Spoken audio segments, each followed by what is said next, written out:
دوم حکم ذکر کوي وقضا ربک پیسہ حکم کړی دی امر ربک امر کړی پروردگار ستا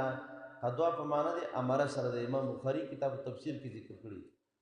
وقضا امر کړی ربک پروردگار ستا لا تعبدوا تاسو به عبادت نه کوئ الا اياه مگر دې مور دې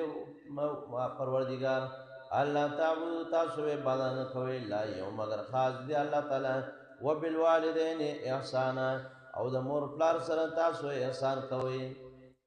دې زنه بالوالدین احسان دا دوم حکم دا دی حکم دوم احترام والدین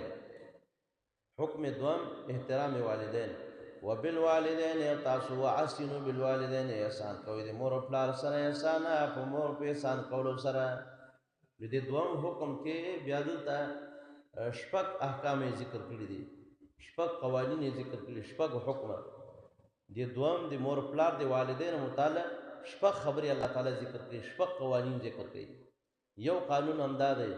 د احترام د والدینو کې چې دې سره به ښه سلوک کوي اما یبلغنک چېرته ورسېږي عندک په نستا باندې الکبر بوډاوالي ته دا یبلغن فعل دی احدهما او کلاهما دا ماتومه فعل فاعل دی دا الکبر مفعول به مقدم دی اما یبلغنک چېرته ورسېږي عندک په نستا باندې الکبر بوډاوالي ته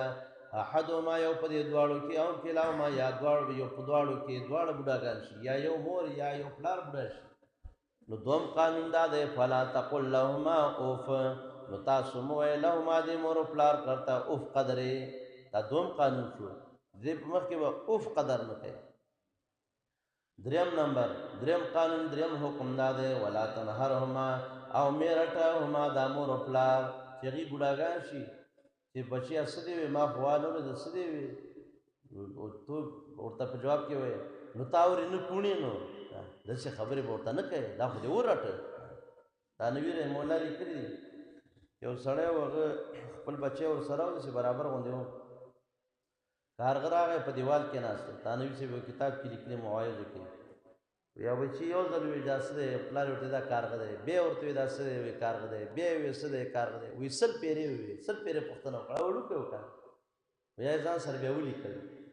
داسې وخت راغی چې دا پلار یې بوډا شو انتهایي کمزوری شو یو کارغه راغی دیوال باندې کېناسته وایي دې زوی ته یې وایي چې بچیه دا څه دی وایي کارغه ده وایي بیا ورته دا څه ده وایي ولې وړوندی یې خو کارغه ده که وایي درېیم ځل چې بیا پوښتنه وکړه وایي تا بل کار نشته دماغ دې خراب دی نو یې کتابچه یې وکړل ورپسې وایي بچیه ته وړوکی وې او پاپړ به دې خوړل پاپړ والا ستا سل پیرې ما نه پوښتنه وکړه ما درته جواب درکړی تا په دوم ځل ما ته په کار شو الله پاک بل ځکه فرمایي ولا تنهرهما او رټه دا دواړه مه رټئ مه وایي مخکې الله تعالی وفرمایي چې بوډاوالي ته ورسېږي بوډاوالي ته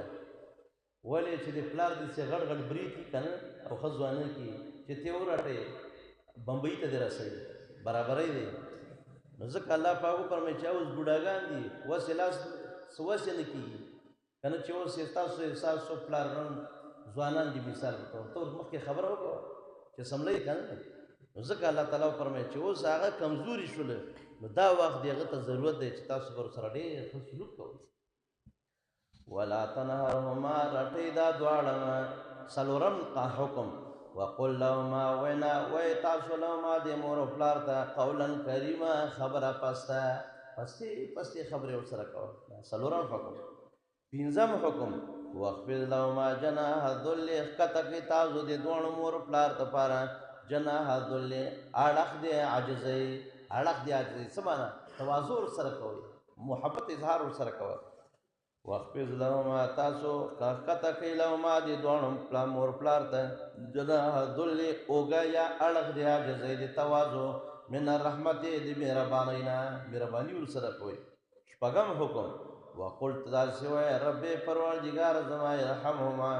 مې رحم وکړئ زما په دې مور او پلار باندې کما ربیاني کما رحماني لکه د دواړو تربیت زما کړی و یا رحم وکړه په ما باندې صغیره چې زه وړوکی ومه په ما باندې هم دغسې رحم کړه پروردګاره د دواړو باندې اوس رحم وکړه